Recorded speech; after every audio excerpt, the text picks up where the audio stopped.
আসসালামু আলাইকুম। আশা করি যে যেখানে আছেন সবাই ভালো আছেন, সুস্থ আছেন। আলহামদুলিল্লাহ, আল্লাহ পাকের রহমতে আমরা সকলে ভালো আছি, সুস্থ আছি। তো ভিডিওটা শুরু করলাম আমি আজকে সকাল থেকেই। তো আমি কিন্তু সকালের নাস্তা দিয়ে ভিডিওটা শুরু করলাম।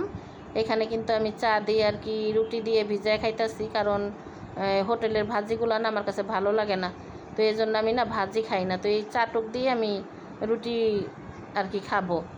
তো যাই হোক, ভিডিওটা না টেনে সম্পূর্ণ ভিডিওটা দেখতে থাকুন, পাশেই থাকুন। ভালো লাগলে অবশ্যই একটা লাইক কমেন্ট শেয়ার করে দিবেন। তো দেখতে থাকুন, সম্পূর্ণ ভিডিও জুড়ে পাশেই থাকুন।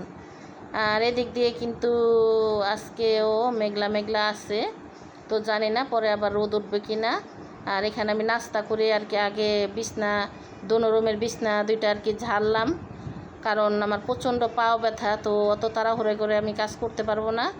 আর আজকে কয়েকদিন যাবত না আমার আর কি ঝরঝরা বোয়া খাইতে ইচ্ছা করতেছে, তো রান্না করি না। তো আজকে ভাবলাম যে রান্না করি। আর এখানেই তো কোটাকাটি কিছু হয়েছে, আবার বাকি আছে কিছু। তো আজকে কিন্তু আমি রান্না করব, ডালে চালে বোয়া রান্না করব, আর হচ্ছে লইট্টা শুটকি ভুনা করব, আর হচ্ছে ফেওয়া শুটকি ভর্তা, কালিজিরা ভর্তা, আর হচ্ছে বটবডি চিংড়ি মাছ দিয়ে ভর্তা করব। তো এই হচ্ছে আমার আজকে রান্নার আয়োজন।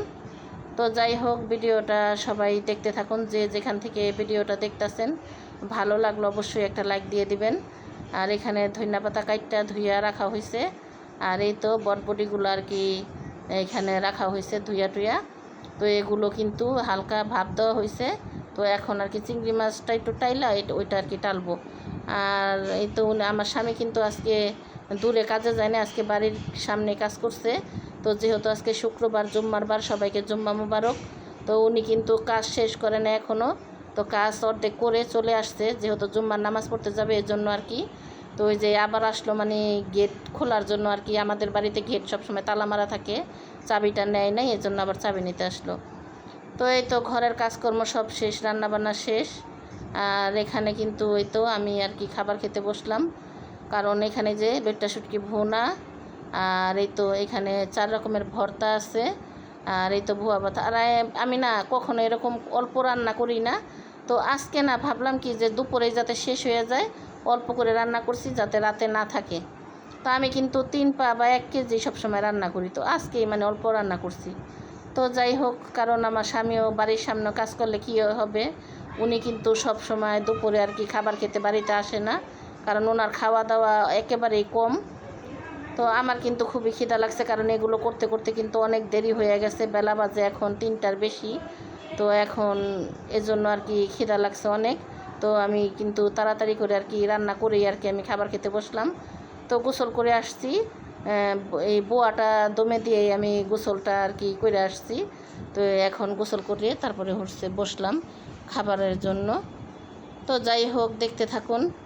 আর ভর্তাগুলো কিন্তু খুবই ভালো ছিল, কারণ অনেক মজা হয়েছে ভর্তাগুলো, আমার মুখেও ভালো লাগতেছে।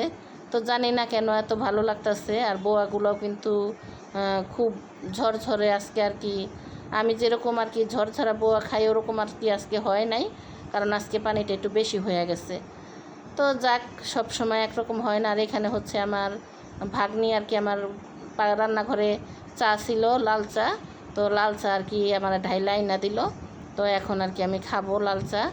আর এখন কিন্তু আমি চা পান অনেকটা, পান তো খাই না, আর চা কিন্তু চাও অনেকটা কমাই দিছি। মানে আগে যেরকম দিনে 3বার 4বার খাওয়া হতো, এখন আর ওরকম খাওয়া হয় না।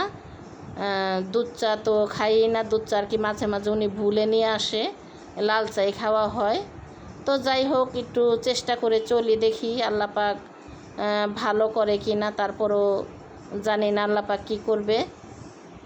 তো তারপরও ডাক্তারের পরামর্শ মতোই আর কি চলা হইতাছে। ডাক্তার বলছে একেবারে আপনার পান ছাড়তে হবে, পান একেবারেই চলবে না খাওয়া।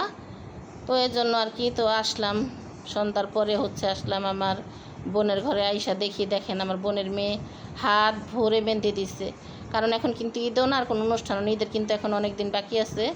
হ্যাঁ, তো এইখানে মানে ওই একটু মানে আমার ক্যামেরা ধরা দেখে মেহেন্দি হাতে দিয়ে মানে একটু দুষ্টামি করতেছে। আর এইখানে দেখেন আমার মেজো বোনের অবস্থা, মাথার ভিতরে এত পরিমাণ উকুন। তো আমার মা আগে প্রতিদিন যার যার মাথায় আর উকুন আছে প্রতিদিন আমার মার একটা ডিউটি ছিল কি জানেন, বিকাল হলেই না সবার মাথা হাসড়াইতে বসতো। তো এখন তো আমার মা নাই, এর জন্য এত উকুন হয়েছে। তো আমার বাবা দেখেও অবাক হয়ে গেছে। হ্যাঁ, তো আমার বাবা বলতেছে এগুলি কি উকুন নাকি আল্লাহর গজব? হ্যাঁ, এগুলি বলতেছে আমার বাবা। তো কি আর করবো, এখানে সবাই মিলে আর কি হাসতে